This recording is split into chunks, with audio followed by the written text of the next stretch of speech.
السلام علیکم ورحمۃ اللہ. لا حول ولا قوة الا باللہ. حسبنا اللہ ونعم الوکیل. یا حی یا قیوم برحمتک استغیث. لا الہ الا انت سبحانک انی کنت من الظالمین. ربنا آتنا من لدنک رحمہ وہیئ لنا من امرنا رشدا. اللہم صل علی محمد وعلى آل محمد وأصحاب محمد وأزواج محمد وأمة محمد أجمعين إلى يوم الدين آمين. الحمد لله رب العالمين والصلاة والسلام على سيد الأنبياء والمرسلين وعلى آله وأصحابه أجمعين إلى يوم الدين. الحمد للہ آج 31 مارچ 2024 کو سنڈے کے دن بمطابق 20 رمضان مبارک 1445 ہجری میں ہمارا یہ پبلک سیشن نمبر 140 نمبر ہوگا انشاءاللہ تعالی.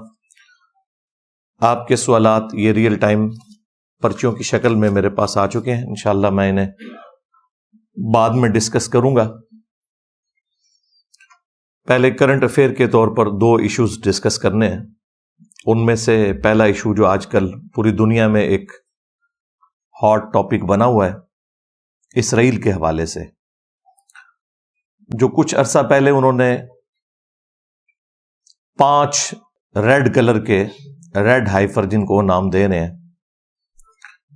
ریڈ ہائفر انگلش میں کہا جاتا ہے. ہائفر کا ورڈ گائے کے لیے بولا جاتا ہے، اور ایسی گائے کہ جس کو کبھی بھی کھیتی باڑی کے لیے یوز نہ کیا جائے، کبھی اس کا دودھ نہ دھویا جائے، اور اس طریقے سے یعنی وہ بالکل جوان ہو.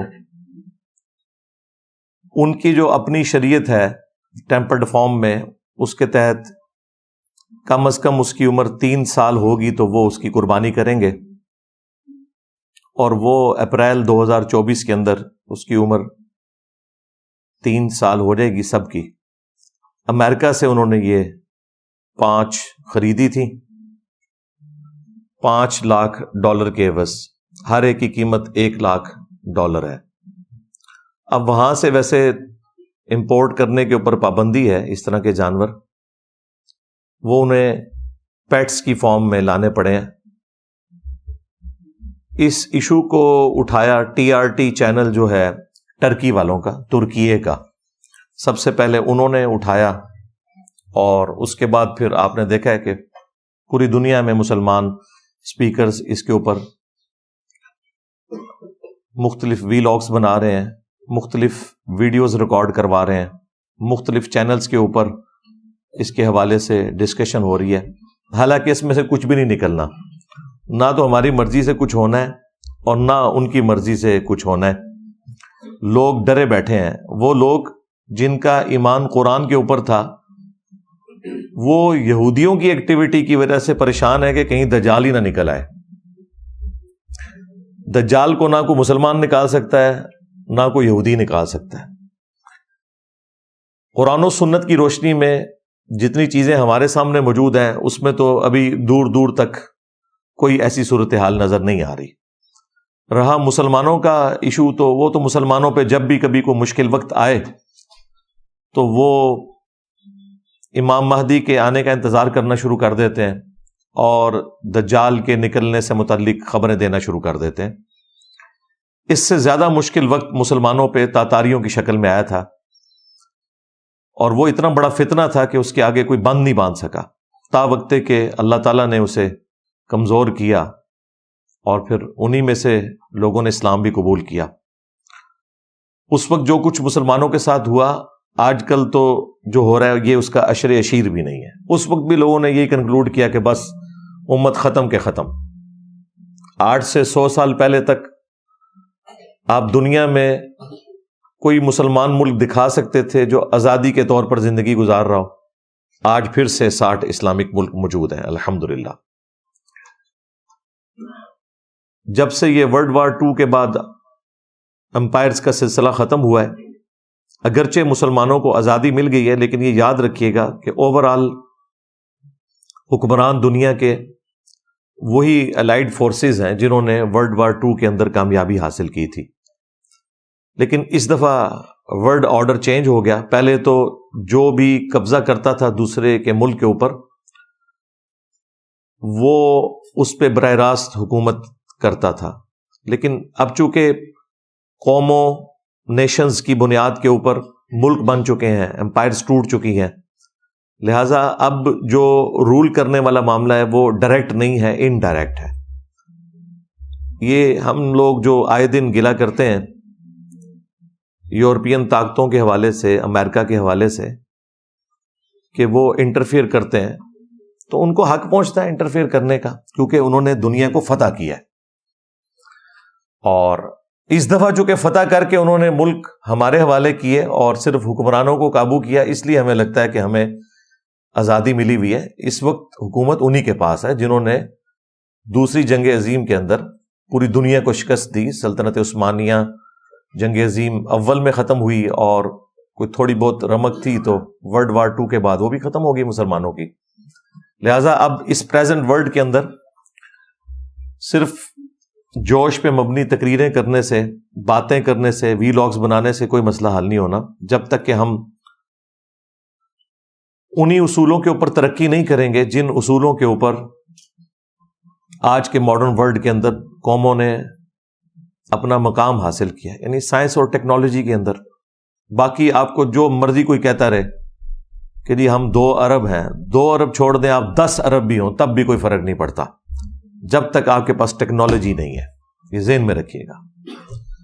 میں بار بار ایک مثال دیتا ہوں، لوگوں کو بری لگتی ہے، آج میں نام لیے بغیر مثال دے دیتا ہوں. مسلمانوں کے بڑے جنگی لیڈروں میں سے کوئی پرانا لیڈر، اس جیسے 1000 لوگ بھی آج اگر میدان جنگ میں اتر آئیں تو ایک یہودی کلاشن کوف کے ساتھ، یہ بھی اب خیر پرانا انسٹرومنٹ ہو گیا ہے، اب تو اس سے جدید اسلحے آ چکے ہیں، وہ سامنے سے آئے تو کوئی اس ایک کا مقابلہ نہیں کر سکتا. سیدھی سی بات ہے. اور جو سب سے بڑا ایشو اس وقت مسلمانوں کے ساتھ ہے وہ ایئر سٹرائکس والا ایشو ہے. ہمارے پاس فضائیہ کی جو طاقت ہے یہ بہت کمزور ہے ایز کمپیئر ٹو امریکہ کے اور یورپ کے، اور یہی وجہ ہے کہ طالبان کو 20 سال لگے ہیں، ابھی بھی انہوں نے کوئی امریکنز کو شکست نہیں دی ہے. امریکہ خود چھوڑ کے چلا گیا افغانستان، کیونکہ انہیں ایک بھاری ایک خرچہ کرنا پڑ رہا تھا. ادروائز اگر اب بھی وہ چاہتے تو سسٹین کرتے. زمینی جنگ میں وہ مقابلہ نہیں کر سکتے تھے، اور اس میں بھی کوئی مسلمانوں کا بنایا ہوا اسلحہ نہیں تھا، یہ اسلحہ رشیا دیتا تھا طالبان کو. ظاہر ہے ان کے پاس تو کوئی ٹیکنالوجی نہیں ہے. رشیا نے جو کولڈ وار ہاری تھی امریکہ سے انہی افغانیوں کے تھرو، اس کا بدلہ پھر انہوں نے اتارا. تو اسلحہ ان کا، ٹیکنالوجی ان کی، اور ہمارے پاس صرف وی لاگز ہیں بنانے کے لیے، لوگوں کے خون گرمانے کے لیے. تو ان خوابوں کی دنیا سے باہر نکلیں اور ریئل ورلڈ کو پہچانیں. یہ کوئی بزدلی والا معاملہ نہیں ہے، یہ حقائق والا معاملہ ہے، اور حقائق کے ساتھ ہی دنیا چلتی ہے. سیدنا خالد ابن ولید رضی اللہ تعالیٰ عنہ اگر میدان جنگ میں تلوار کے ساتھ آتے تھے تو سامنے سے رومن جنرل بھی تلوار کے ساتھ ہی آتا تھا. یہ نہیں تھا کہ اس کے ہاتھ میں کوئی پسٹل تھی، ورنہ وہ تو حضرت خالد ابن ولید کو قریب بھی نہ لگنے دیتا. تو یہ جو آپ کو ایک جھوٹ بولا جاتا ہے نا کہ برابر کا اسلحہ نہیں تھا اور صحابہ کرام نے فتوحات حاصل کر لی، پارشلی یہ بات درست ہے. کوانٹٹی وائز ان کے برابر کا نہیں تھا، لیکن کوالٹی وائز وہی تھا. تلوار کے مقابلے پہ تلوار ہی ہوتی تھی. آج مجھے بتائیں ہمارے اسلحے کیا اس قابل ہیں کہ ہم ان کو آنکھیں دکھائیں؟ ہمارے پاس F-16 ہے، اور اس کے بھی جو پرزے خراب ہوتے ہیں، کوئی ایشو ہوتا ہے تو ہمیں امریکہ کی منتیں کرنی پڑتی ہیں. اور اسرائیل کے پاس F-35 ہے. ہاں جی، 16 دونی 32 تے 3 وچ جمع کرو تے 35 آندا ہے. F-16 اور وہ F-35، اتنا فرق ہے. اسے رن وے پہ بھی بھاگنے کی ضرورت نہیں ہے، ایسے اڑتا ہے اور ایسے ہی وہ اتر بھی جاتا ہے۔ اور یہ تو میں نے آپ کو ایک چیز بتائی ہے، اور کافی ساری چیزیں ہیں، اور اسرائیل نے ثابت کیا ہے 67 میں اس نے پوری عرب دنیا کو شکست دی ہے۔ اس کے بعد سے بھی جو صورتحال ہے وہ آپ کے سامنے ہے۔ تو اس وقت یورپ اور امریکہ اسرائیل کی پشت کے اوپر کھڑے ہوئے، اور ہمارے معاملات صرف دعاؤں تک ہی ہو سکتے ہیں، یا زیادہ سے زیادہ ہم کوئی مذمتی قرارداد پیش کر سکتے ہیں۔ باقی یہ کہنا کہ ہم 2 ارب ہیں، ہم یہ کر دیں گے، ہم وہ کر دیں گے، یہ ساری باتیں ہم 7 اکتوبر کو بھی سن رہے تھے، اور اینڈ رزلٹ آپ کے سامنے ہے۔ میں نے پہلے دن ہی کہہ دیا تھا کہ اب اسرائیل اس معاملے کو فنش کرے گا بالکل، اور لوگ کہہ رہے تھے جی آپ دیکھیں گے یہ ہو جائے گا وہ ہو جائے گا۔ میں نے کہا تھا یار خوابوں کی دنیا سے باہر نکلو۔ ٹھیک ہے، آپ نے ڈالرز بنا لیے ہیں اس طرح کے وی لاگز بنا کے، لوگوں کا خون بھی گرما لیا، نوجوان نسل کے مینٹل ماڈل بھی بدلنے کی کوشش کی، اس میں سے کچھ نہیں نکلے گا۔ یہ صرف علمی شہوت ہے، ویڈیوز میں پوری کریں، ڈسکشن میں پوری کریں، اس میں سے نکلنا کچھ بھی نہیں ہے۔ ہاں بالکل ذہن میں رکھیے گا۔ جس طرح ہمارا یہ دعویٰ ہے کہ آج تک جتنی بھی اسلامک آرگنائزیشنز آئی ہیں جنہوں نے دعوت و تبلیغ کا کام کیا ہے، انہوں نے اصل مرض کو نہیں پکڑا، یا خلافت موومنٹ جو ہیں انہوں نے اصل مرض کو نہیں پکڑا، اور وہ یہ تھا کہ مسلمانوں کی اکثریت ان عقائد اور نظریات کے اوپر ہے جو صراحتاً قرآن و سنت کے منافی ہیں۔ جب تک آپ ان کے عقائد درست نہیں کرتے، ان کے اوپر اسلامی نظام کا فائدہ ہی نہیں، کیونکہ وہ تو اس اسلام کو مانتے ہی نہیں جو قرآن و سنت میں لکھا ہے، وہ تو صوفیاء کے اسلام کو مانتے ہیں، وہ تو بزرگوں کے اسلام کو مانتے ہیں۔ ان کے تحت تو ہر بزرگ کا مزار بننا چاہیے، قرآن و سنت کے تحت تو مزارات ہونے نہیں چاہیے۔ اب مجھے بتائیں اتنا بڑا جب کنفلکٹ آئے گا تو کیا اسلامک سزائیں ان کے اوپر نافذ ہوں گی، کیا اسلامک نظام ہوگا؟ خیر یہ الگ سے ٹاپک ہے، یہ ٹاپک نہیں تھا۔ ٹاپک وہی جو 5 گائے خریدی ہیں انہوں نے، جس کی وجہ سے مسلمان پریشان ہے کہ پتہ نہیں اب ان کا مسایہ نکل آئے گا، اینٹی کرائسٹ، مسیح الدجال، جھوٹا دجال، وہ بھی مسایہ ہے، وہ جھوٹا مسایہ ہے، اور ہم عیسیٰ مسیح کے ماننے والے ہیں جو کہ سچے مسیح ہیں۔ اس حوالے سے آپ نے مختلف ٹی وی چینلز کے اوپر بھی آج کل رمضان نشریات کے اندر بھی پروگرام دیکھے ہوں گے، خصوصاً آج کل وہ سما ٹی وی کے اوپر ہمارے جو ساحل ادیم بھائی ہیں وہ بھی انہی ٹاپکس کے اوپر گفتگو کر رہے ہیں۔ سامنے لا کے انہوں نے ایک بریلویوں کے مفتی صاحب بٹھائے ہوئے ہیں، مفتی سخاوت صاحب، اور ان کا کام یہ ہے کہ جو ساحل صاحب نے بات کرنی ہے اس کے اپوزٹ کوئی بات کرنی ہے تاکہ اسے کاؤنٹر کیا جائے۔ اور ایک ساتھ ڈمی میوزیم سے ایک عربی بھی بیٹھے ہوتے ہیں جو بس ایسے ایسے کرتے رہتے ہیں۔ 1-2 دفعہ میں نے ان کو بولتے ہوئے دیکھا یا دعا کرواتے ہوئے، باقی وہ مسکراتے ہیں اور ایسے ایسے کرتے ہیں، ان کا اتنا ہی کام ہے۔ اب یہ جو ٹاپک آج کل ڈسکس ہو رہا ہے ٹی وی کے اوپر، اس میں کوئی شک نہیں کہ بنی اسرائیل کی جو ہسٹری ہے اس کے حوالے سے ساحل ادیم صاحب کی کمپیٹنسی ہے، انہیں پتہ ہے۔ چند ایک معاملات میں ہمیں ان سے اختلاف ہے، لیکن اوورآل اس حوالے سے ان کا جو نالج ہے وہ ایکسٹرا آرڈنری ہے۔ اور ظاہر ہے علماء کو تو ان چیزوں کا پتہ ہی نہیں ہے کہ یہ فرسٹ ٹیمپل کون سا تھا، سیکنڈ کون سا تھا، کس طریقے سے یہ سارے کے سارے معاملات ہوئے، حالانکہ قرآن حکیم میں ان ساری چیزوں کا ذکر موجود ہے۔ سورہ بنی اسرائیل کے پہلے رکوع کے اندر اللہ تعالیٰ نے بنی اسرائیل کے اوپر جو 2 عروج اور 2 زوال آئے ان کا ذکر کیا ہے کہ کس طریقے سے اللہ تعالیٰ نے کافروں کے ذریعے ان کی پٹائی کروائی۔ پہلی دفعہ جو ٹیمپل انہوں نے تعمیر کیا تھا وہ نیبوکیڈ نظر کے ذریعے تباہ و برباد ہوا، جو 1,33,000 یہودیوں کو ایک دن میں اس نے قتل کیا، اور اتنے ہی یہودیوں کو وہ قیدی بنا کر بیبلونیا میں، بابل میں لے گیا۔ اور اللہ تعالیٰ کا پھر کرنا ہوا، ذوالقرنین بادشاہ سامنے آئے اور انہوں نے اس کو شکست دی اور یہودیوں کو آزادی مل گئی، اور یہودی دوبارہ شام کی سرزمین میں آئے اور دوبارہ سے انہوں نے ہیکل سلیمانی کو تعمیر کیا. پھر اللہ تعالیٰ نے انہیں ایک عروج دیا، لیکن پھر وہی وقت گزرنے کے ساتھ ان میں شرکی عقائد اور نظریات آنا شروع ہو گئے، دنیا کی محبت گھر کر گئی.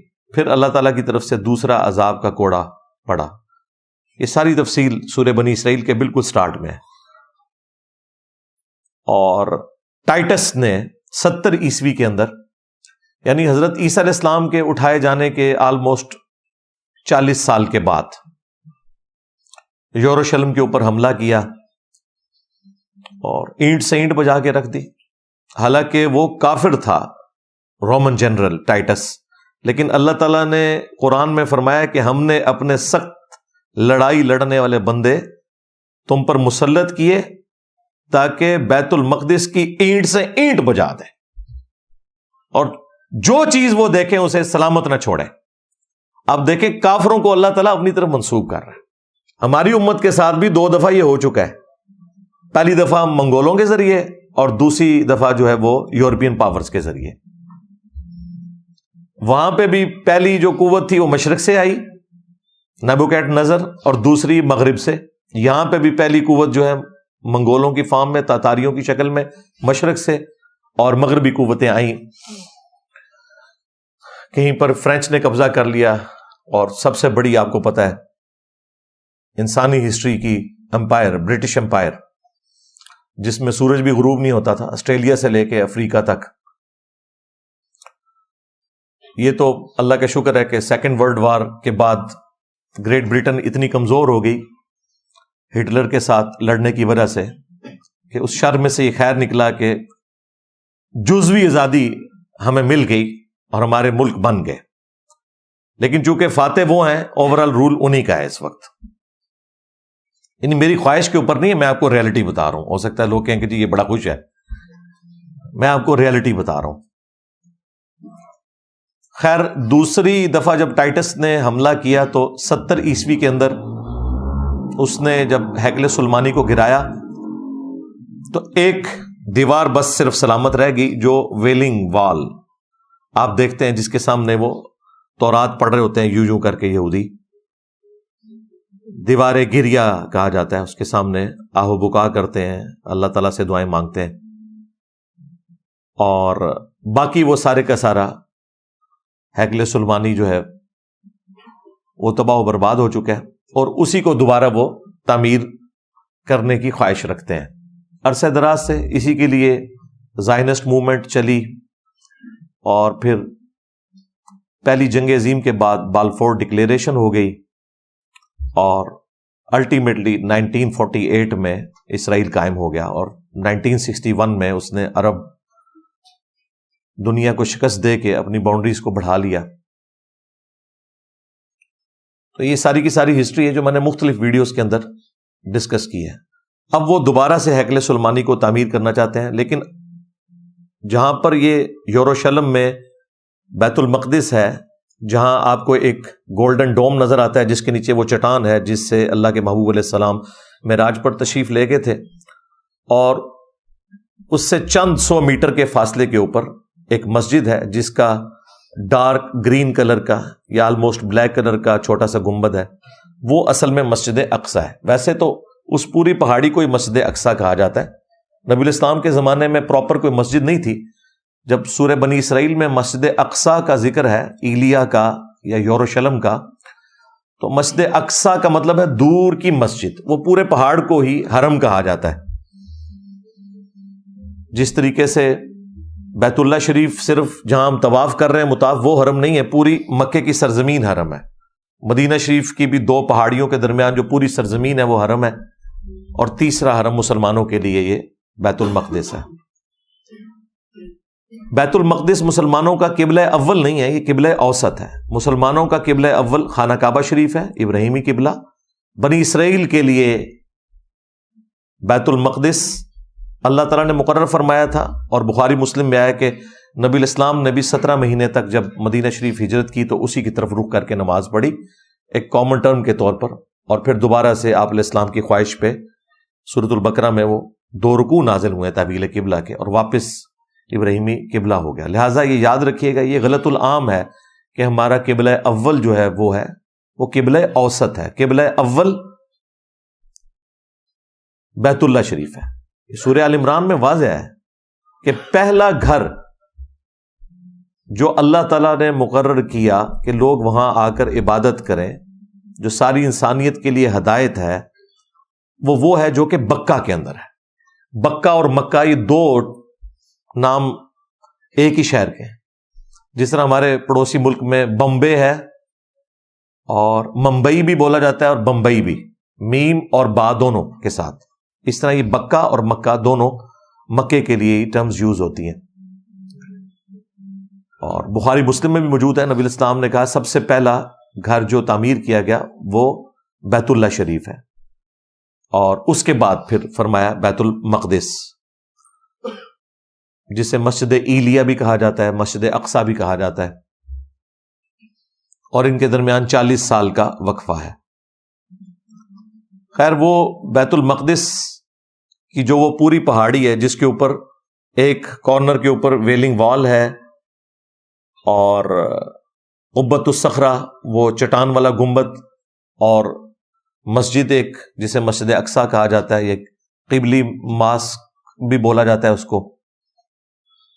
یہ پورے کے پورے پہاڑ کو حرم کہا جاتا ہے. اسی مسجد کے نیچے وہ سرنگیں کھودتے رہتے ہیں آئے دن کہ جی ہم تابوت سکینہ کی تلاش کر رہے ہیں، جو اکثر مسلمان وائزین آپ کو کہتے ہوئے سنائی دیں گے کہ وہ اس کی بنیادوں کو کمزور کر رہے ہیں. اور ظاہر ہے اس کے لیے انہوں نے بہانہ یہ تلاش کیا ہوا ہے، وہ کسی بھی وقت اپنے وزن پہ بھی گر سکتی ہے. ظاہر ہے وہ چٹان ہے اور اس کے نیچے آپ اتنی زیادہ جب کھدائی کریں گے تو وہ کمزور ہو کے گر بھی سکتی ہے. خیر، وہ ڈائریکٹلی بھی گرا دیں تو اس وقت تو پاور میں ہے، سیدھی سی بات ہے. یہ جو اپریل 2024 کا لوگ انتظار کر رہے ہیں کہ وہاں پہ انہوں نے جو 5 ہائفر منگوائی ہوئی ہیں گائے، ان کی قربانی کرنی ہے، اور اس کے بعد انہوں نے وہ ایکٹیویٹی پرفارم کرنی ہے، ٹیمپل کی تعمیر دوبارہ سے شروع کر دینی ہے، اس کے لیے قربان گاہ بھی انہوں نے بنا لی ہے. تو این ممکن ہے کہ یہ ایکٹیویٹی پرفارم ہی نہ ہو سکے. اگر ہو بھی جائے تو ضروری نہیں ہے کہ اس کے بعد وہ اگلا معاملہ بھی وہ چلا سکیں. یہ خواہش بڑے عرصے سے ان کی چل رہی ہے، اور اگر وہ بھی کرنے میں کامیاب ہو جائیں تب بھی اس کا کوئی دجال کے نکلنے کے ساتھ تعلق نہیں ہے. وہ اللہ نے اپنی مرضی سے ہی نکالنا ہے جب بھی نکالنا ہے. ہاں، ان کا یہ عقیدہ ہے کہ اس کے بعد جب تیسرا ٹیمپل بن جائے گا تو ہمارا مسیح آئے گا. یہ ان کا عقیدہ ہے، یہ مسلمانوں کا عقیدہ نہیں ہے. ہاں، مسلمانوں کا یہ عقیدہ ہے کہ جھوٹا مسیح آئے گا جو یہودیوں کو لیڈ کرے گا، اور سچے مسیح عیسیٰ ابن مریم ہے جو اس دجال کو قتل کریں گے. اور اس کے اوپر میں کافی دفعہ تفصیلاً ویڈیوز بنا چکا ہوں. آج ٹاپک نہیں کہ میں اسے ڈسکس کروں، آج اس مین ٹاپک کو ہم ڈسکس کر رہے ہیں. اس حوالے سے جو اس وقت ٹیمپرڈ فارم میں تورات موجود ہے، انجیل مقدس کے نام سے جو بائبل سوسائٹی انارکلی لاہور والے ہیں وہ مفت بھی بھجوا دیتے ہیں.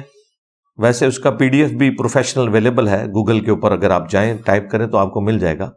اس میں جو اولڈ ٹیسٹامنٹ ہے تورات، اور نیو ٹیسٹامنٹ یعنی انجیل، اور باقی انبیاء کے صحائف اور زبور اور باقی جو چھوٹی چھوٹی کتابیں ہیں وہ اس کے اندر موجود ہیں. اس میں جو اولڈ ٹیسٹامنٹ ہے اس میں آپ کو ایک چیپٹر ملے گا بک آف نمبرز، گنتی کا باب. اس میں جو چیپٹر نمبر 19 ہے اس میں پاکی حاصل کرنے کا طریقہ، یہ ایک باقاعدہ پورا چیپٹر ہے جس میں آلموسٹ 22 آیات ہیں. اس میں جو یہودیوں کے ہاں پاکی حاصل کرنے کا طریقہ ہے ان کے پریسٹ کے لیے، یا ربائے ان کو کہتے ہیں، وہ ان کے لیے وہ یہ ہے کہ سرخ کلر کی گائے کو ذبح کیا جائے، اور اسپیسیفکلی حضرت موسیٰ علیہ السلام کے حوالے سے ایک واقعہ اس میں موجود ہے. وہی لیگیسی وہ پھر آگے لے کے چل رہے ہیں. یہ واقعہ قرآن کے اندر بھی آیا، لیکن زمین و آسمان کا فرق ہے دونوں واقعات کے اندر. ظاہر ہے ہم تو وہی واقعہ مانیں گے جو قرآن میں ہے. پہلے میں آپ کو بتاتا ہوں کہ توریت کے اندر کون سا واقعہ لکھا ہوا ہے. توریت کے اندر یہ واقعہ لکھا ہوا ہے کہ موسیٰ علیہ السلام کو اللہ تعالیٰ نے حکم دیا کہ وہ اس طرح ایک بچھڑے کی قربانی کریں گے جو شوخ ریڈ کلر کا ہو. قرآن نے اس کے لیے جو ورڈ یوز کیا ہے وہ شوخ زرد کلر ہے. اب جو لنگوسٹک کے ماہر ہیں وہ کہتے ہیں کہ یہ بیسیکلی ایک لینگویج کا بیریئر ہے. عربی زبان میں اس کے ایکویلنٹ یہی ورڈ یوز ہوتا تھا. ویسے بھی ڈارک زرد کلر اور شوخ ریڈ کلر آلموسٹ قریب قریب ہوتے ہیں، لہٰذا اس میں زیادہ تحقیق میں پڑھنے کی ضرورت نہیں ہے. بہرحال وہ ایک یونیک قسم کا بچڑا تھا جس کی پوری تفصیلات سورۃ البقرہ میں آئی ہیں، جو انہوں نے بہانے کیے کہ ہمیں بتایا جائے کہ اس رنگ کا ہو، اور پھر اللہ تعالیٰ نے ایک ایک چیز اس کی کھول کے بیان کی. شکر اینڈ پہ انہوں نے انشاءاللہ کہا، قربانی کرنے میں وہ کامیاب ہو گئے. قرآن تو اس کی ریزن یہ بتاتا ہے کہ چونکہ سامری جادوگر نے ایک بچڑا بنایا جو کہ بولتا بھی تھا، اور وہ بنی اسرائیل کے لیے آزمائش تھی، اور اللہ تعالیٰ نے اسے اپنی طرف منسوب کیا ہے کہ ہم نے فتنے میں ڈالا ہے تیری قوم کو، اے موسیٰ، جو تو نے کوہ طور پہ آنے کی جلدی کی تو ہم نے تیری قوم کو فتنے میں ڈال دیا، اور سامری نے یہ سارا کام ان کے ساتھ کر دیا. سامری کو نظر آ گیا کہ حضرت جبرائیل علیہ السلام کے پاؤں کی خاک جو ہے اس کی برکت اس نے دیکھ لی، وہ جہاں پاؤں پڑتا تھا وہاں سبزہ نکل آتا تھا. قرآن میں اشارتاً اس بات کا ذکر موجود ہے کہ اس نے رسول کے پاؤں کی خاک لی، یعنی وہ حضرت جبرائیل علیہ السلام کے، اور ان کا پاؤں تھا یا ان کی سواری کا پاؤں تھا. بہرحال اتنی تفصیلات میں تو ہمیں جانے کی ضرورت نہیں ہے. بہرحال اس کو to cut the story short, اس نے وہ بچڑے میں ڈالی اور اس میں سے آواز نکلنی شروع ہوگی، اور وہ بھی ایک رینڈم آوازیں تھی. یہ نہیں تھا کہ وہ لوگوں کے ساتھ ڈائریکٹ کلام کر لیتا تھا، بس جو بے ڈھنگم قسم کی آواز نکل آتی تھی. اور سامری نے کہا کہ یہ ہے تمہارا رب. 70,000 اصحاب موسیٰ جو صحابہ تھے مرتد ہو گئے ایک دن کے اندر، اور بعد میں پھر قتل مرتد کی سزا آئی ان کے لیے. تورات میں بھی ذکر موجود ہے اور قرآن کے اندر بھی کہ اپنے اپنے قبیلے کے لوگ ان لوگوں کو قتل کریں جنہوں نے اس بچڑے کو رب مانا. اس کے ذریعے ان کی توبہ قبول ہوگی. پھر اس گائے کی محبت یا بچڑے کی محبت ان کے دل سے نکالنے کے لیے اللہ تعالیٰ نے حکم دیا کہ گائے کی قربانی کی جائے، اور اس پہ وہ بہانے بنا رہے تھے. اس کی ایک بظاہر ریزن بھی تھی، ایک اندھا قتل تھا جس کے قاتل کو ڈھونڈنا تھا. جب یہ قربانی ہو گئی تو قرآن میں آتا ہے کہ ہم نے کہا کہ اس گائے کا گوشت کا ٹکڑا اس مقتول کی لاش کے ساتھ ٹچ کرو تو وہ مردہ زندہ ہو جائے گا اور اپنے قاتل کا نام بتائے گا. وقتی طور پہ وہ زندہ ہوا، اور اس کے ذریعے اللہ تعالیٰ نے ان کا ایمان بھی مضبوط کیا کہ اللہ مردوں کو کیسے زندہ کرے گا، اور قاتل کا بھی پتہ چل گیا. یہ نہیں ہے کہ دوبارہ پھر وہ زمین پہ چلنا پھرنا شروع ہو گیا، نہیں، وقتی طور پہ گواہی دی پھر وہ دوبارہ مر گیا. جس طرح کہ عیسیٰ ابن مریم بھی وقتی طور پہ مردوں کو زندہ کرتے تھے، دوبارہ وہ زندگی نہیں گزار رہے ہوتے تھے. یہ تو اللہ تعالیٰ کا رول ہے کہ جو دنیا میں ایک دفعہ آیا اور چلا گیا وہ دوبارہ دنیا میں نہیں آئے گا، موت کے ذریعے گیا. عیسیٰ ابن مریم چونکہ زندہ اٹھائے گئے اس لیے واپس آئیں گے. اس پہ بھی میری تفصیلی ویڈیو موجود ہے. تو اس قاتل کا بھی پتہ چل گیا، اور اللہ تعالیٰ نے ایک معجزہ بھی دکھا دیا. قرآن میں تو یہ واقعہ، تورات کے اندر یہ ہے کہ موسیٰ علیہ السلام کو کہا گیا کہ آپ اس طرح بچڑے کی قربانی کریں، اور اس کو ذبح کرنے کا بڑا تفصیلی طریقہ ہے کہ اس میں اب واللہ عالم یہ اوریجنل ایسے ہی نازل ہوا تھا یا اس کو انہوں نے کس طریقے سے ٹیمپر کیا. کچھ چیزیں ٹھیک بھی ہوں گی، کچھ مکس کر دی ہیں. اس میں پھر اس کو آگ لگائی گئی. قرآن میں بھی بچڑے کو آگ لگانے کا ذکر ہے، لیکن اس بچڑے کو جو انہوں نے زیورات کو پگھلا کے بنایا تھا. اس میں تو اس بچڑے کا ذکر ہے کہ اسے آپ راکھ بنائیں اور اس کی راکھ کو پھر پانی سے مکس کریں، اور پھر اس کے ذریعے جو غسل کرے گا اسے پاکیزگی حاصل ہوگی. اور یہ ایکٹیویٹی وہ دوبارہ سے پرفارم کرنا چاہتے ہیں چند پریسٹ کے اوپر، ربایوں کے اوپر، تاکہ وہ اپنا تھرڈ ٹیمپل جو ہے اس کی تعمیر کا آغاز کریں پاک و صاف ہو کے. ان کے پیچھے یہ سٹوری ہے اس کی. تو یہ میں نے آپ کو تورات والا جو ورژن ہے وہ بھی بتا دیا کہ اس کے اندر کس حوالے سے لکھا ہوا ہے. قرآن کے ساتھ اس کا کوئی لینا دینا نہیں.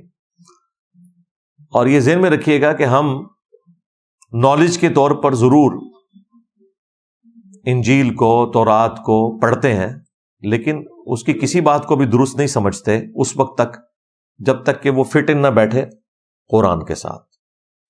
کیونکہ سورۃ البقرہ میں، سورہ آل عمران میں اللہ تعالیٰ نے فرمایا کہ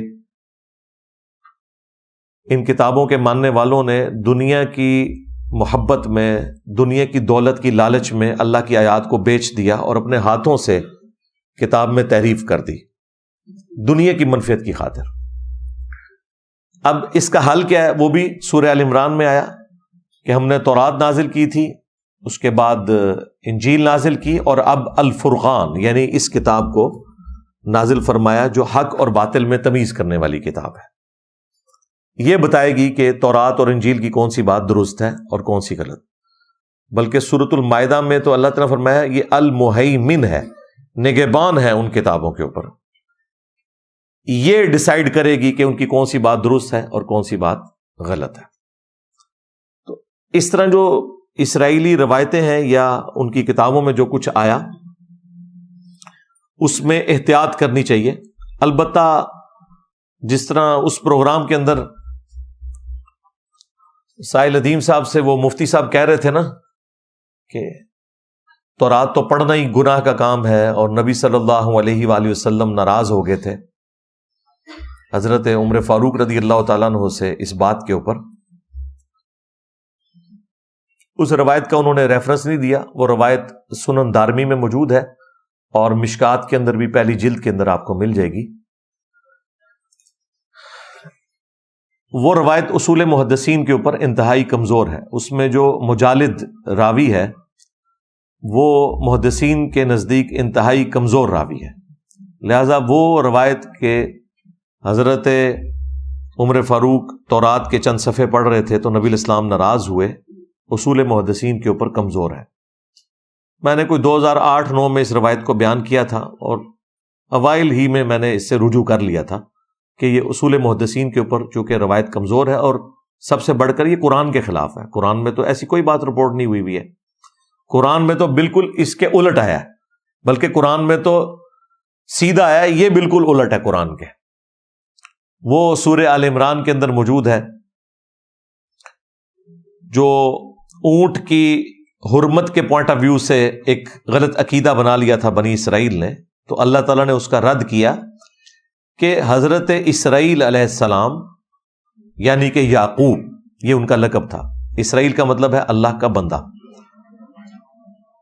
یہ ان کی ذاتی ایک ناپسندیدگی تھی کہ وہ اونٹ کے گوشت کو پسند نہیں کرتے تھے.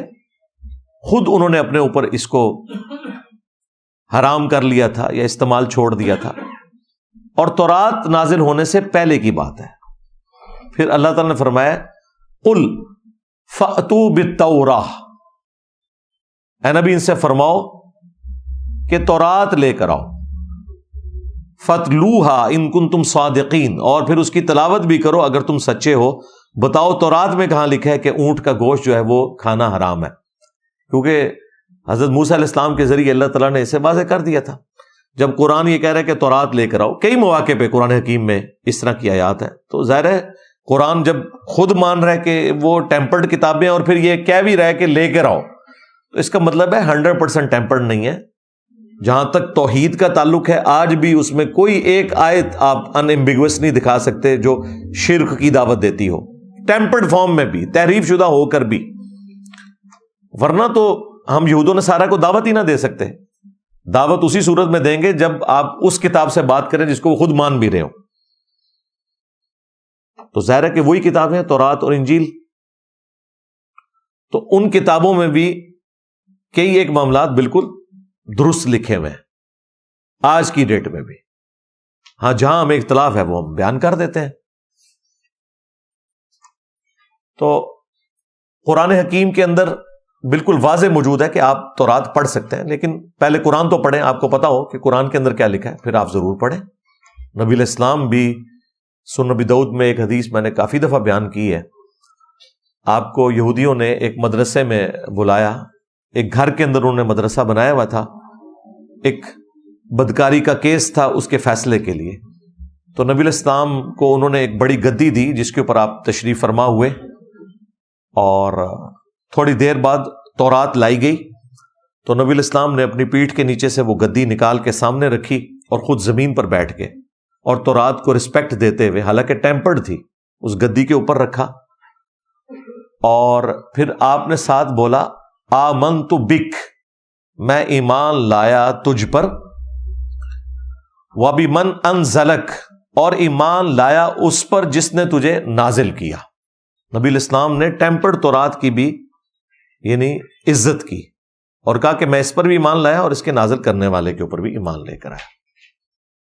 تو یہ اس بات کا ثبوت ہے کہ آپ ان کتابوں سے استفادہ کر سکتے ہیں، لیکن وہی بات ہے کہ الٹیمیٹلی ڈیسیژن قرآن و سنت کریں گے۔ قرآن جو ہے ان کتابوں کے اوپر الفرقان بھی ہے، قرآن ان کتابوں کے اوپر المہیمن بھی ہے، نگہبان بھی ہے۔ اس چیز کا خیال رکھنا ضروری ہے، اور مسلمان جو بعض اوقات شوق رکھتے ہیں اس بات کا کہ وہ ان تعلیمات سے استفادہ کریں، انہیں میں ریکویسٹ کروں گا پہلے آپ قرآن و سنت پڑھ لیں، پھر آپ بالضرور اس طرح کی کتابوں کا بھی مطالعہ کریں۔ لیکن آپ نے قرآن و سنت تو پڑھا نہیں ہے، آپ بس ان کتابوں کے پیچھے پڑے ہوئے، تو یہ تو ظلم پر مبنی چیز ہے۔ اپنی اداؤں کے اوپر خود غور کرنا چاہیے۔ اچھا میرے بھائیوں، جہاں تک دجالی سسٹم کا تعلق ہے تو یقیناً ایک سسٹم ایسا ہے جو وقت کے ساتھ ساتھ دجال کو ریسیو کرنے کے لیے تیار بیٹھا ہے، جس کی ایک آنکھ ہے مادے کی، روحانیت کی آنکھ اس نے بند کر لی ہے۔ لیکن یہ ساری باتیں اپنی جگہ، دجال ایک پرسنالٹی بھی ہے جس نے آنا ہے۔ اس حوالے سے واضح احادیث موجود ہیں، صحیح بخاری اور صحیح مسلم کے اندر کئی ایک احادیث ہیں دجال کے حوالے سے بھی، عیسیٰ ابن مریم کے نزول کے حوالے سے بھی۔ اگر آپ کو یہ ساری احادیث پڑھنے کا شوق ہے تو مشکات المصابیح، جسے میں نے انسائکلوپیڈیا آف حدیث ڈکلیئر کیا ہے، اس کی 3 جلد کے اندر کمبائنڈ فارم میں آپ کو یہ ساری احادیث مل جائیں گی۔ اور اس حوالے سے سب سے زیادہ کام جو کیا ہے وہ امام مسلم نے کیا ہے۔ صحیح مسلم کے اندر بھی آپ کو 100 سے زیادہ احادیث ملیں گی ان تمام ٹاپکس کے اوپر، وہ آپ پڑھ لیں۔ مختلف ویڈیوز کے اندر میں نے ریکارڈ بھی کروایا، لیکن خود پڑھیں گے تو آپ کو ذرا زیادہ ایک اندازہ ہو جائے گا۔ مشکات کے اندر تو بخاری مسلم کے علاوہ باقی کتابوں سے بھی پیرلل میں انہوں نے روایتیں ڈال دی ہیں، اور نیچے حکم بھی لگے ہوئے ہیں صحیح اور ضعیف کے۔ بخاری اور مسلم دونوں میں یہ حدیث موجود ہے کہ اللہ کے محبوب صلی اللہ علیہ وآلہ وسلم نے فرمایا کہ قیامت کی 10 بڑی بڑی نشانیاں ہیں۔ ان 10 نشانیوں میں سے ایک نشانی جو ہے وہ دجال کا آنا ہے، اور عیسیٰ ابن مریم کا بھی دوبارہ دنیا میں آنا ہے۔ باقی نشانیاں دابت الارض کا نکلنا، سورج کا مغرب سے نکلنا، وہ آپ پڑھ لیں گے تو آپ کو اندازہ ہو جائے گا۔ بخاری اور مسلم میں ایک اور حدیث موجود ہے کہ نبی الاسلام نے فرمایا کہ اس ذات کی قسم جس کے قبضے قدرت میں میری جان ہے، عیسیٰ ابن مریم تم میں عادل حکمران کی حیثیت سے اتریں گے، صلیب کو توڑ دیں گے، خنزیر کو قتل کر دیں گے، جزیہ موقوف کر دیں گے، ہر طرف امن ہوگا۔ اور بخاری مسلم میں یہ بھی آیا کہ نبی الاسلام نے فرمایا کہ عیسیٰ ابن مریم جب تم میں اتریں گے تمہاری کیا شان ہوگی کہ وہ اللہ کے پیغمبر ہیں اور تمہارا امام تم میں سے ہوگا۔ جو امامت والا معاملہ ہوگا وہ امام محمد مہدی رضی اللہ تعالیٰ عنہ علیہ السلام امامت کروائیں گے عیسیٰ ابن مریم کی اجازت سے۔ پھر ایک اور حدیث ہے بخاری اور مسلم کے اندر، نبی صلی اللہ علیہ وآلہ وسلم نے فرمایا کہ دجال کے ماتھے کے اوپر کافر لکھا ہوگا، لیکن وہ کاف، فا اور را اس طرح ایبریویشن کے اندر لکھا ہوگا۔ اہل ایمان تو پڑھ لیں گے، پہچان لیں گے، باقی جن کی قسمت میں گمراہی لکھی ہے وہ اسے پہچان نہیں سکیں گے۔ آج بیان کرنا تو بڑا آسان ہے، لیکن جب وہ سامنے آئے گا پھر پتہ چلے گا. ہو سکتا ہے یہ لوگ تعویل کریں کہ یہ کافر نہیں لکھا ہوا، یہ کاف سے کشف ہے، فا سے فیض ہے اور را سے روحانیت ہے. ہاں، یہ تو جس بابے کو بھی وہ کرتب کرتے ہوئے دیکھتے ہیں نا اس کے سامنے گر پڑتے ہیں. جبکہ بخاری مسلم میں آئے کہ ایک مؤمن کھڑا ہوگا دجال کے مقابلے کے اوپر، وہ کہے گا تو دجال ہے کیونکہ میرے نبی کی حدیث مجھے پہنچی ہے. وہ کہے گا دیکھو میں تو زمین سے سبزہ اگا رہا ہوں، آسمان سے بارش برسا رہا ہوں، اور تجھے بھی قتل کر کے تجھے زندہ کر لوں گا. وہ اسے قتل کرے گا، 2 ٹکڑے کر کے دوبارہ زندہ کر لے گا. اس سے بڑی تو کوئی چیز نہیں تھی نا. نبی اسلام کہتے ہیں کہ پھر وہ اس سے کہے گا کہ مجھ پر ایمان لا. وہ کہے گا کہ تو دجال ہے کیونکہ میرے نبی کی حدیث مجھے پہنچی ہے. اب مجھے بتائیں کہ یہ بابوں کا ماننے والا کوئی ہو سکتا ہے؟ اس نے تو کہنا ہے یہ تو عبد القادر جیلانی پارٹ 2 آ گیا. ہاں، وہ بھی ان کی طرف غلط بات منسوب ہے. انہوں نے کہیں کو مردہ نہیں زندہ کیا، ان بیچاروں کو تو پتہ ہی نہیں. ان کے تو فرشتوں کو بھی نہیں پتا ہوگا کہ ان کے ساتھ کیا کیا انہوں نے. یہ جو قرآن و سنت کے اوپر بات کرتے ہیں، یعنی وہ بابی نہیں ہوگا، کتابی ہوگا، کتابوں کا ماننے والا مسلم ہوگا، بابی مسلم نہیں ہوگا. پھر نبی اسلام کہتے ہیں کہ وہ دوبارہ قتل کرنے کی کوشش کرے گا تو وہ قادر نہیں ہوگا اس کے قتل کے اوپر. پھر وہ اسے اٹھا کے اپنی جہنم میں پھینک دے گا، جو اس کے ساتھ ایک جنت اور جہنم چل رہے ہوں گے. اب اس کی تفصیلات نہیں بتائے گی، لیکن ایکچولی وہ جا کے جنت میں نکلے گا اور وہ اس وقت کا سب سے بہترین شہید ہوگا، سید الشہداء، کیونکہ اس نے کلمہ حق بلند کیا ہوگا.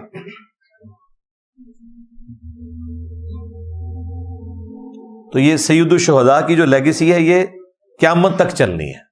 المستدرک للحاکم میں حدیث ہے کہ حمزہ ابن عبد المطلب سید الشہداء ہے، اور ہر وہ شخص سید الشہداء ہے کہ جو جابر حکمران کے سامنے کلمہ حق بلند کرے یہاں تک کہ اسے قتل کر دیا جائے. اسی حدیث کے تحت ہم امام حسین علیہ السلام کو بھی سید الشہداء کہتے ہیں. وہ بعض ناصبی کہتے ہیں یہ تو حضرت حمزہ کا لقب تھا. وہ حدیث پوری پڑھیں، صرف حضرت حمزہ کے لیے نہیں ہے. قیامت تک ہر وہ انسان جو کلمہ حق بلند کرے اور اس کی پاداشت میں اسے قتل کر دیا جائے وہ سید الشہداء ہی کہلائے گا. پھر ایک اور بڑی انٹرسٹنگ حدیث ہے بخاری اور مسلم میں کہ جب آخری فیصلہ کن جنگ ہوگی مسلمانوں اور یہودیوں کی، ظاہر کرسچنز تو اسلام قبول کر لیں گے عیسیٰ ابن مریم کی وجہ سے، تو اگر کسی درخت یا پتھر کے پیچھے بھی کوئی یہودی چھپا ہوگا نا تو اللہ تعالیٰ اس درخت اور پتھر کو زبان دے گا. یہ میدان جنگ کی بات ہو رہی ہے، عام حالت کی نہیں ہے. اور وہ بولے گا کہ اے مسلم، میرے پیچھے یہودی ہے، اسے قتل کر دے. یہ باقاعدہ الفاظ ہیں، اے مسلم، اے بریلوی، اے دیوبندی، اے شیعہ، اے وہابی، اے حنفی، شافعی، مالکینی، اے مسلم. اس کا مطلب ہے کہ دجالی سسٹم کو جب دجال لیڈ کرے گا تو اس کے مقابلے پہ جو مسلم سسٹم ہے وہ بھی اپنی جڑ پکڑ چکا ہوگا، اس حوالے سے کہ لوگ ان فرقوں کی تفریق سے آزاد ہو چکے ہوں گے. ابھی تک تو ایسی صورتحال نہیں ہے، اس کے لیے کافی ٹائم چاہیے. بہرحال ایک معاملات تو سیدھے ہونے شروع ہو گئے ہیں اس پلیٹ فارم کی برکت سے. ورنہ آپ مجھے بتائیں کہ کٹر قسم کی بریلوی یا دیوبندی یا اہل حدیث مسجد میں آپ چلے جائیں اور وہ آپ سے پوچھیں آپ کون ہیں، آپ کہیں میں مسلم ہوں، تو آگے سے وہ یہ نہیں کہے گا کہ جی اچھا یہ مسلمان ہے، بڑی اچھی بات ہے. وہ کہے گا میں کافر ہوں. یعنی اتنا چڑھیں گے. وہ کہیں گے نہیں بتاؤ اندر کیا ہو بیچ میں. جب تک آپ کوئی فرقے کا نام نہ لیں ان کی تسلی نہیں ہوتی. تو یہ لوگ تو پھر اس درخت یا پتھر کی آواز کے اوپر لبیک نہیں کہہ سکتے. انہوں نے تو ماننا ہی نہیں ہے. انہوں نے کہنا انجینئر صاحب دی کو ویڈیو چل پئی ہے پیچھوں، مسلم رٹ لائز، یہی کہتے ہیں نا. البتہ نبی اسلام نے فرمایا ایک درخت ہے غرقد کا، ایک بہت بڑی جھاڑی ہوتی ہے، اس میں کئی بندے بھی چھپ جائیں وہ نظر نہیں آتے، بڑی گھنی قسم کی جھاڑی. وہ یہودیوں کا درخت ہے، وہ ان کو پناہ دے گا، جس کی کاشت وہ کرتے ہیں بڑی کثرت کے ساتھ. اس کے پیچھے یہ ریزن بھی ہو سکتی ہے اور ٹیکنیکل ریزن بھی ہے، وہ ریگستان میں اتنی بڑی اور کوئی جھاڑی نہیں ہے جو اتنی سخت جان ہو جو اگ سکے، اس وجہ سے بھی۔ باقی تو مسلم شریف میں تفصیل کے ساتھ آیا ہے کہ مقام لد کے اوپر عیسیٰ ابن مریم قتل کریں گے دجال کو، وہ ان کے سانس سے پگھلے گا، اور اس کے بعد یاجوج ماجوج والا معاملہ ہوگا۔ الٹیمیٹلی ایک بڑی تفصیلات ہیں، میں صرف اس وقت ایک بلو پرنٹ کے طور پہ آپ کے سامنے رکھ رہا ہوں۔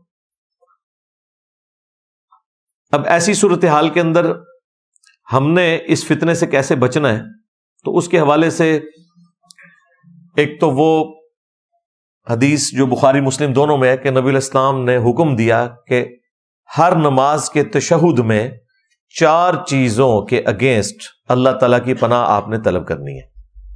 اللہم انی اعوذ بک من عذاب جہنم ومن عذاب القبر ومن فتنة المحیا والممات ومن شر فتنة المسیح الدجال۔ جہنم کے عذاب کے اگینسٹ، عذاب قبر کے اگینسٹ، زندگی اور موت کے فتنے کے اگینسٹ، یعنی جو آزمائشیں ہیں موت کے وقت یا زندگی میں، اور دجال کے فتنے کے اگینسٹ بھی اللہ کی پناہ طلب کرنا۔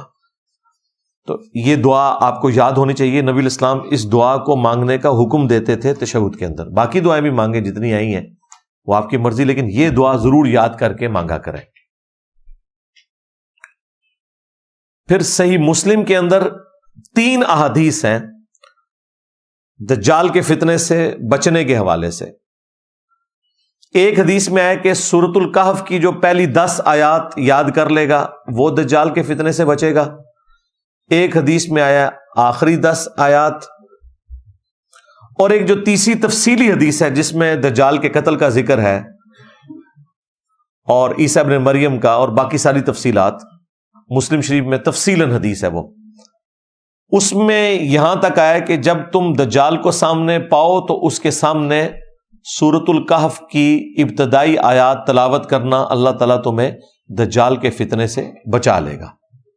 تو یہ احادیث بالکل واضح ہے کہ یہ کوئی دجال کے ساتھ ہم نے کوئی علمی ڈیبیٹ نہیں کرنی سورۃ الکہف کے مضامین کے اوپر کہ جی اس میں جو اصحاب الکہف کا واقعہ آیا ہے اس کے پیچھے لاجک کیا ہے، ذوالقرنین بادشاہ کا جو واقعہ آیا، قصہ موسیٰ اور خضر آیا، ٹھیک ہے وہ آپ ضرور علم حاصل کریں، میں نے بڑی تفصیل کے ساتھ ویڈیوز ریکارڈ کروائی ہیں، لیکن دجال کے ساتھ آپ نے کوئی علمی اس حوالے سے بحث نہیں کرنی ہوگی کہ بھئی اس میں آپ کو بتاتا ہوں اس کے پیچھے کیا ہے، نہیں، آپ نے صرف یہ آیات تلاوت کرنی ہے، اللہ تعالیٰ آپ کو فتنے سے بچا لے گا، بھلے آپ کو ان آیات کا مفہوم نہ بھی پتا ہو، یہ وظیفے کے طور پر ہے۔ کوئی شخص یہ کہہ سکتا ہے کہ آیت الکرسی کا جسے معنی نہیں آتا تو آیت الکرسی پڑھنے سے اسے اس کی فضیلت حاصل نہیں ہوگی، جو صحیح بخاری میں آئی ہے کہ جو رات کو سونے سے پہلے آیت الکرسی پڑھ لے اللہ تعالیٰ صبح تک ایک فرشتہ اس کی حفاظت کے اوپر مامور کر دے گا، یہ بخاری میں حدیث موجود ہے۔ تو ترجمہ آتا ہو نہ آتا ہو یہ فضیلت اپنی جگہ ہے، باقی قرآن سے جو عقائد کے لیے آپ نے اسے ترجمے سے پڑھنا ہے وہ تو بہت ضروری ہے، وہ ایک الگ بات۔ میں اصل میں ان لوگوں کا رد کر رہا ہوں جو اس میں اتنی باریک علمی بحثیں کرتے ہیں اور عوام الناس کو الجھا کے رکھ دیتے ہیں کہ پتہ نہیں سورۃ الکہف میں سے ہم نے کیا نکالنا ہے۔ آپ نے عام بندے نے یہ نکالنا ہے کہ یہ پہلی 10 آیات آپ نے یاد کر لینی ہے۔ جامع ترمذی میں 3 آیات کا بھی ذکر ہے لیکن وہ راوی کا وہم ہے، لیکن اس میں ہے کہ جو اس کی روزانہ تلاوت کرے، تو اسے میں نے آپٹیملی یہی سمجھا ہے کہ جو روزانہ 10 آیات کی تلاوت ایک دفعہ کر لے گا ظاہر ہے کہ اسے پھر یاد بھی رہیں گی، لہٰذا روزانہ ایک دفعہ پہلی 10 آیات کو آپ پڑھ لیا کریں سورۃ الکہف کی، تاکہ زبانی یاد ہو جائے۔ میں تو الحمدللہ سالوں سے پڑھ رہا ہوں، تو شروع ہی میں پڑھنے سے زبانی یاد ہو گئی تھی، تو آپ بھی اپنی روٹین بنائیں۔ یہ وہ وظائف ہیں جن کے ذریعے آپ دجال کے فتنے سے بچ سکتے ہیں۔ باقی جہاں تک اس وقت اسرائیل کا معاملہ ہے، فلسطین کا ایشو ہے، غزہ کا، اس کے حوالے سے میں تفصیلاً ویڈیوز ریکارڈ کروا چکا ہوں، وہ انشاءاللہ ڈسکرپشن میں ہم لنک ڈال دیں گے، جسے شوق ہوا۔ فلسطین کے حوالے سے میں نے پورا کاؤنٹر نیریٹو دیا ہے 12 پوائنٹس کا، حکمرانوں کے کرنے کا کام کیا ہے، عوام کے کرنے کا کام کیا ہے، کس طریقے سے ان معاملات کو لے کے چلنا ہے۔ دوسری ویڈیو ہے دجال کے فتنے سے متعلق تفصیلی ویڈیو، اور تیسری ویڈیو عیسیٰ ابن مریم نے جو دنیا میں دوبارہ تشریف لانا ہے، حیات مسیح اور نزول مسیح علیہ السلام کے حوالے سے جتنے بھی وسوسے ہیں وہ میں نے الحمدللہ سیٹل کیے ہیں قرآن و سنت کی روشنی میں۔ ان 3 ویڈیوز کو ہم ڈسکرپشن میں ڈال دیں گے، بلکہ کامنٹس میں بھی ڈال کے پن کر دیں گے، کیونکہ ہر دفعہ میں ایک بات کے اوپر تفصیلاً گفتگو نہیں کر سکتا۔ یہ چونکہ تقاضا تھا کہ کچھ چیزیں اس کے ساتھ جڑی ہوئی تھی، میں نے اس لیے بیان کر دی۔ تو اینڈ رزلٹ یہی ہے کہ کوئی ٹینشن لینے کی ضرورت نہیں ہے میرے بھائی، اس طرح کرنے سے کوئی نہیں دجال نے نکلنا۔ ہاں، بعض لوگوں نے وی لاگس بنا کے اپنے ڈالرز کھڑے کر لینے ہیں اور بار بار کرتے رہنا ہے، اینڈ پہ انہوں نے بھی معذرت ہی کر لینی ہے کہ جناب یہ ہم سے سمجھنے میں غلطی ہوئی۔ اس لیے اس قسم کے اٹکل پچو میں نہیں چلاتا، میں اتنا ہی بتاتا ہوں کہ اتنا ہوگا۔ وہ کب ہوگا؟ وہ جب ہوگا پھر ہی پتہ چلے گا، یہ ذہن میں رکھیے گا۔ لوگ کہتے ہیں جی پہلے پتہ چلنا چاہیے، پہلے پتہ ہے تو اس کا پھر علاج بھی بتا دیا، بس یہ پتہ ہونا چاہیے آپ کو کہ سورۃ الکہف کی پہلی 10 آیات آپ کو آنی چاہیے۔ ہاں، باقی آپ نے کوئی اس سے مقابلہ نہیں کرنا، نہ نبی علیہ السلام نے کہا ہے کہ آپ نے جا کے اس سے مقابلہ کرنا ہے، بلکہ کہا ہے کہ جب سامنے پاؤ تو 10 آیات پڑھنی ہے۔ نبی علیہ السلام نے دجال کا مقابلہ کرنے کے لیے بھی نہیں کہا کہ تلوار لے کے سامنے آ جانا ہے، وہ تو ایک مومن بےچارہ پھنس جائے گا نا، تو اس لیے اس کے ساتھ ایسا معاملہ ہوگا، ادروائز اس کا مقابلہ کرنے کی طاقت کسی میں نہیں ہے۔ امام مہدی مقابلہ نہیں کر سکیں گے تو باقی تو شاہی کوئی نہیں۔ اس لیے اللہ تعالیٰ عیسیٰ ابن مریم کو نازل فرمائے گا، کیونکہ وہ سچے مسیح ہیں، ان کے ذریعے وہ مسیح الدجال یعنی دجل کرنے والا مسیح، اس کا خاتمہ ہوگا۔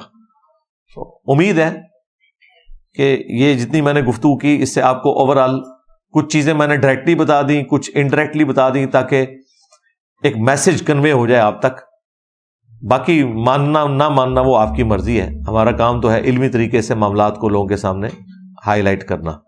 اللہ تعالی ہمیں دجال کے فتنے سے محفوظ فرمائے، اور فلسطین کے مسلمان جس تکلیف سے گزر رہے ہیں اللہ تعالیٰ غیب سے ان کی عزت، آبرو، جان و مال کی حفاظت فرمائے، بلکہ پوری دنیا میں مسلمان، چائنا میں، انڈیا میں، کشمیر میں، افغانستان میں، یمن میں، عراق میں، شام میں، فلسطین میں، جہاں کہیں تکلیف کی زندگی گزار رہے ہیں، پاکستان میں بھی غیب سے ان کی عزت، آبرو، جان و مال کی حفاظت فرمائے۔ صلو علی محمد وآل محمد، اللہم صلی علی محمد وعلی آل محمد واصحاب محمد وازواج محمد وامت محمد اجمعین الی یوم الدین، آمین۔